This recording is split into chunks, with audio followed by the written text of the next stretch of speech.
And I agree. But I also think I've saved some lives with transfusion, but do I know that? Do I really know that, or do I just think I know that? Because I've never done a study to say, were you going to die if I didn't give you that unit of blood? Yeah, in a gunshot wound in my hospital where somebody's bleeding out, yeah, they probably would. But other than that, probably not so much that I would know that. And here's some other work that Neil Blumberg's done, which is that if you have cancer and you have surgery and you have a blood transfusion during the time that you're having the cancer surgery, your chance of dying from the cancer or having a metastasis goes way, way up. So immunosuppression, you've been immunely suppressed, and now the cancer comes back sooner. And here's one that I put to you, has a huge conundrum, which is this paper was published in the journal Transfusion, which is the American Association of Blood Bankers journal. Okay, that's great. But they published it on the last page of the journal. And the publication shows that if you were transfused, your chance of getting leukemia, lymphoma, and pre-leukemic and pre-lymphomas went way, way up. As a matter of fact, the National Institutes of Cancer called it causative, that blood transfusion causes cancer. Now, if that was published in the New England Journal, it'd be front page on every newspaper the next day, be on the USA Today. But if you put it on the back page of a little red journal by those physicians who only pay attention to it, you bury it. And that's where it was. It was buried. And so I think there's an awful lot of really key pieces of data that are being driven by a bias and by a thought pattern that is making the conundrum for all of us who are physicians who are trying to get the message out more and more and more difficult. Immune suppression. Let me just make this one last comment about immune suppression, because this will curl your hair. Okay? So if you were a World War II veteran, a Korean War veteran, Vietnam War veteran, and you were transfused in those conflicts, your chance of having somebody else's DNA still circulating inside you being promoted for the rest of your life is very high. So you are now what's called a chimera. You're no longer an individual human being, and if you are transfused, that's what happens to you. You are no longer an individual human being. You are a multi-organism all surviving inside one body. And is it any wonder that, the immune system sets up all kinds of internal fights, et cetera? So what have we unleashed? What have we unleashed in our population by this belief system, which is give them a unit of blood, can't hurt, might help, versus let's go and actually do the FDA kind of testing that needs to be done. So blood conservation is associated with reduced costs, and it's associated with improved outcome. And the way you do it is through programs like this, blood management programs. Western Australia, New South Wales, Sydney, Australia, they get it. So does Prescott, Arizona. There are very few other places in the United States.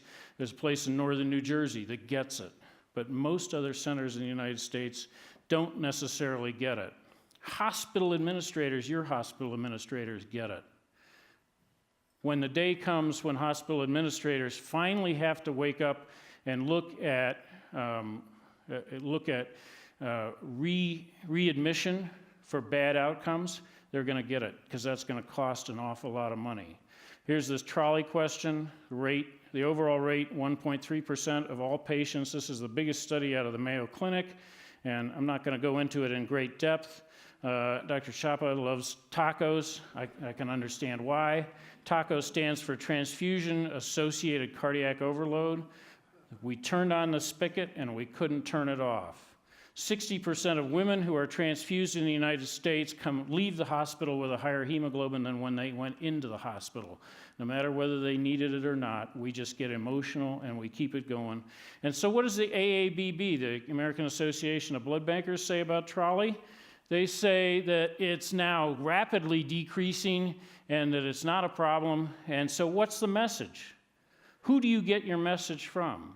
who's biased, who's not, and who do the patients listen to? The patients can't listen to any of this message. All the patients get is the message from the public relations campaign, which is give a unit of blood, save 4 lives. 5 million people needed it. Well, you know, we've got this huge problem. U.S. government agencies for healthcare research and quality are seeing it, and they're now trying to get the message out. So at least the quality arms of the U.S. government are trying to get the message out about trolley. And I think it's absolutely real. Mortality is high. If you get trolley, it's 20 to 55%. But the real question is, who authorized that transfusion to begin with, and did the patient need it? Did they need to be in this conundrum? So here's the patient. Here's all who refers to the patient, sees the patient as we go through heart surgery, and it really begins way back in the very earliest part when the internal medicine doctor or the cardiologist says, hey, you know, you got heart disease, let's start working up your anemia. And I was just thrilled to see our orthopedic surgeon saying, hey, we take care of anemia ahead of time, and that's got to get through all of medicine and all of our government agencies to make that a #1 problem. The general practitioner and the cardiologist and the internal medicine people have lagged behind the surgery groups in terms of knowing about patient blood management, but they're catching up. They've got this conundrum that they don't know exactly how to interpret all the results, especially when you see something like what was just shown to you before, that if you have a heart attack and you're anemic, there isn't a doctor in America who probably wouldn't give you blood, but at least 4 studies now show that if we do give you blood, we'll make you worse rather than better. That's a Gary Larson cartoon called Damned If You Do, Damned If You Don't, and the devil's got his pitchfork at your butt, and you got to go through a door, right? Remember that cartoon? What are you going to do? Well, as a physician, you're just in this huge conundrum. And we as physicians have to educate the public. We cannot just keep going on doing the same thing, saying, well, yeah, the PR campaign is right. Here, please sign the consent because I really got to get my day done. I really got to get your surgery. We need to spend the time. We need to spend the 15 or 20 minutes it takes before surgery to say, you know, this is a really nuanced decision. This is not really easy, and I guarantee you that in your surgery today, if you need blood, I'm going to carefully consider it. Should you and I have a talk about that? So cardiology issues I talked about. Patient blood management encompasses all these aspects: patient evaluation, clinical management, all the way through the continuum. It's very important, and it saves lives.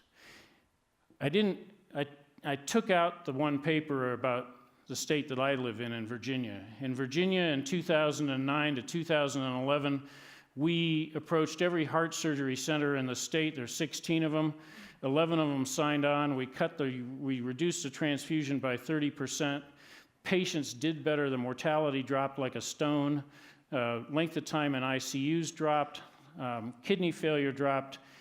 Readmission to the hospital after heart surgery dropped by 50%. Wow.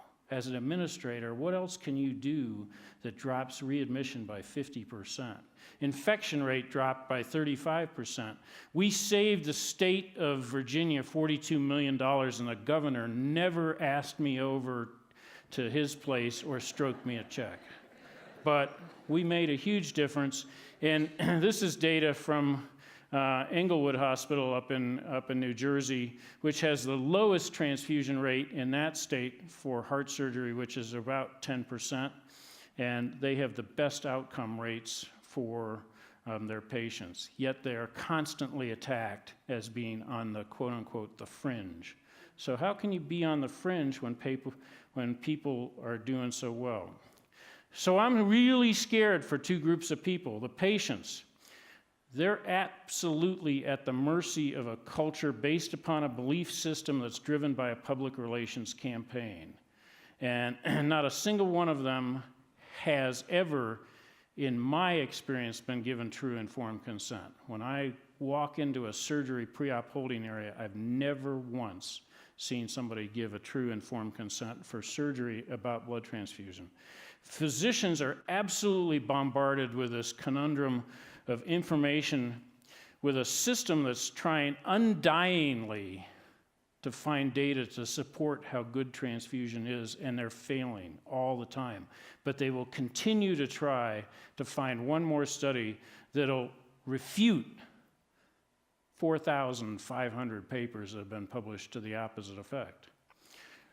Randomized clinical trials, in other words, the gold standard of medicine, cannot answer every question that we have in medicine, and so we do have to rely on some databases and outcomes, and liberal versus restrictive transfusion, which you've seen some of the data today, are now the trials, but these are really sort of reverse dose response curves kinds of things.